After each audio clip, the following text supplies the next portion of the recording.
Hey everyone, it's me, Dr. Whimsy for Broke Aristocrats, and today we're talking about some of the things that I do that save me money and improve my health. And I think that really, if you can get yourself into a routine every day, engaging in those healthy habits, then not only will you be saving yourself a little bit of money, but you'll also be improving your health as well. So the first thing that I have started to do that is definitely improving my health, and it's saving me on money, saving me quite a bit on money, is changes in my diet. I have really overhauled my diet.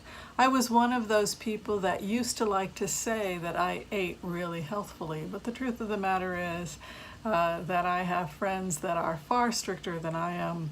And those friends like to remind me of all of the naughty, expensive things I do that actually aren't good for my health or my pocketbook.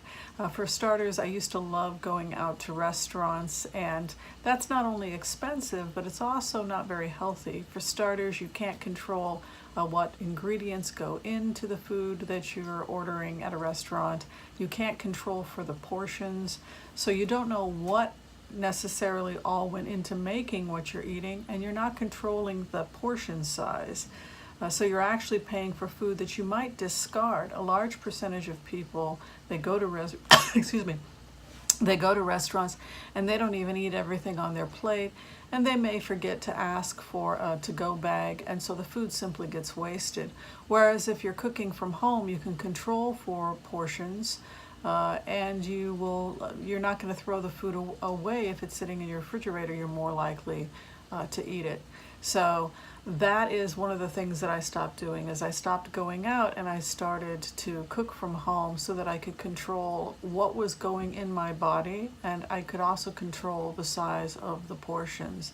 Because I was saving money by not going out, I could then direct that money towards more nutrient-dense food, and that's precisely what I did. I also stopped eating meat. I became a vegetarian the last couple months, and that's because when I covered the subject last month about coronary artery disease and heart health, and I looked at my own personal cholesterol levels, my own personal lab work, I started to realize that I had work to do, and so I became a vegetarian. I built a diet for myself that's mostly fresh fruits and vegetables, nuts and seeds, whole brown rice, quinoa, beans.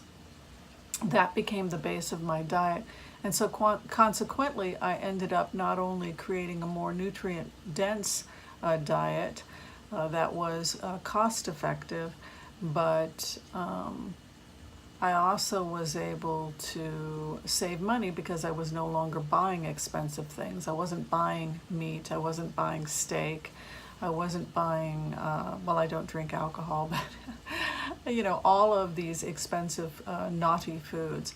The other thing I got rid of is I got rid of sugar, sweets, and junk food, and that saved me a pretty penny. I stopped buying chips, I stopped buying sugar and candy, and I replaced it with fresh fruits to snack on. I do occasionally like to treat myself to some vegan ice cream that's been sweetened with agave. It's not good for me, I know that. Agave is still sugar, but once in a blue moon I still give myself an occasional treat, and that helps keep me on track with my diet.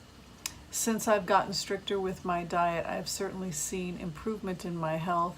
I had a little bit of a potch. My belly fat is now gone, and I now have a flat belly, and that was just from giving up gluten, which is another thing that I gave up for the month of August, and I'm going to continue to do that. And so by giving up gluten, again, I can control for that because I'm not eating at a restaurant, I'm eating at home more often.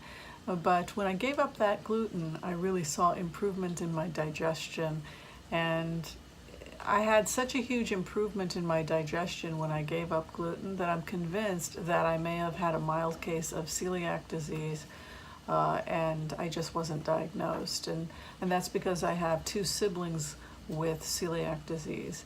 And I thought, well, I'll just continue to eat it. I don't have a problem, which of course I did have a problem. So I ended up this month getting strict on the gluten and cooking from home. And that was just one of the health benefits I experienced. So I saved a bunch of money by not going out. I completely overhauled my kitchen. Dave Ramsey would be proud of me because it's a rice and beans diet. But I've always found that there are a ton of ways to prepare vegan and vegetarian meals, and I've been doing really great with that. So that is certainly a huge area that completely got overhauled.